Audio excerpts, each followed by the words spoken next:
Hey guys, and welcome back to another episode. On today's show, I thought we would do one of our fun little just talking about videos about a series that I've kind of wanted to touch on for many years, just haven't gotten around to it quite yet, and that is the Star Gladiator series from Capcom, as you can see here in front of us.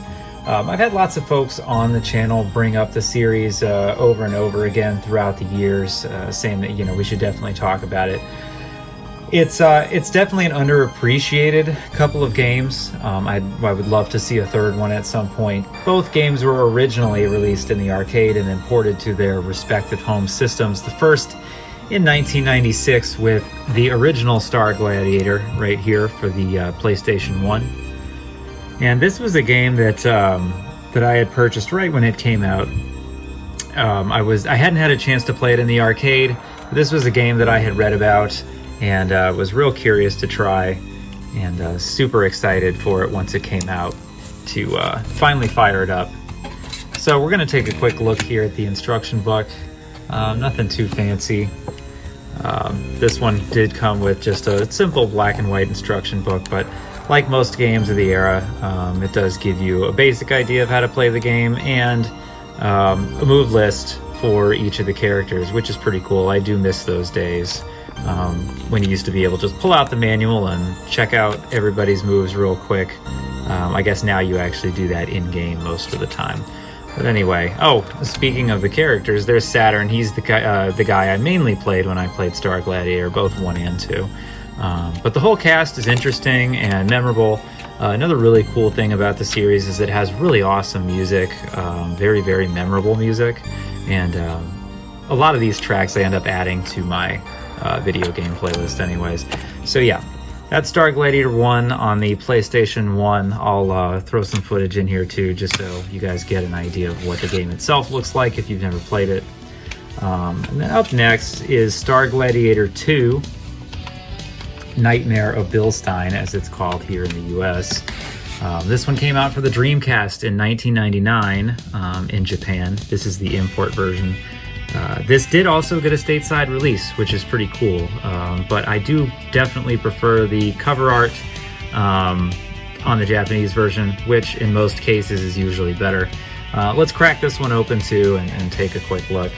As you can see, this one has some really cool disc artwork as well, with the final boss's face there on the disc. Pretty sweet. But yeah, let's pop this one open too and take a look at the instructions. I haven't even opened up this manual in God knows how many years. So let's take a look.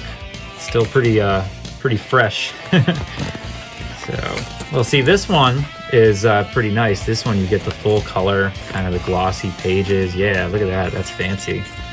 Star Gladiator 2 was a pretty marked improvement over the first one, at least visually. Everything else works kind of the same. It just feels like kind of a more evolved version. It was a good sequel. Yeah, again, look at all these awesome character portraits here for the move list. These look great. Oh yeah.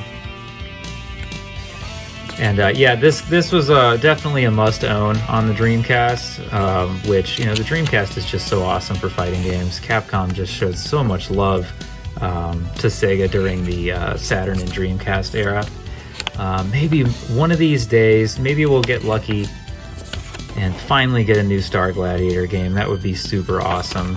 I mean, we never thought we'd get another Street Fighter EX either, but we did sort of when we got fighting EX Layer on PS4. So who knows? Maybe one day we'll see some sort of Star Gladiator sequel or some sort of spiritual successor. Something of the sort would be really cool. But anyway, that's about it for me today. I just wanted to just kind of briefly go over the first and second Star Gladiator games and talk about how much I enjoyed them. These were both games that I played back when they came out and had tons of fun with them. So still 2 games I pop in regularly, and like I said, I listen to the soundtrack for both games too. The soundtracks, I'll say I actually kind of give the soundtrack edge to the first game on the PS1, but both have really good music and you can't go wrong with either one. Anyway guys, I hope you've enjoyed this little video talking about Star Gladiator, and until next time, you know what to do. Stay classic.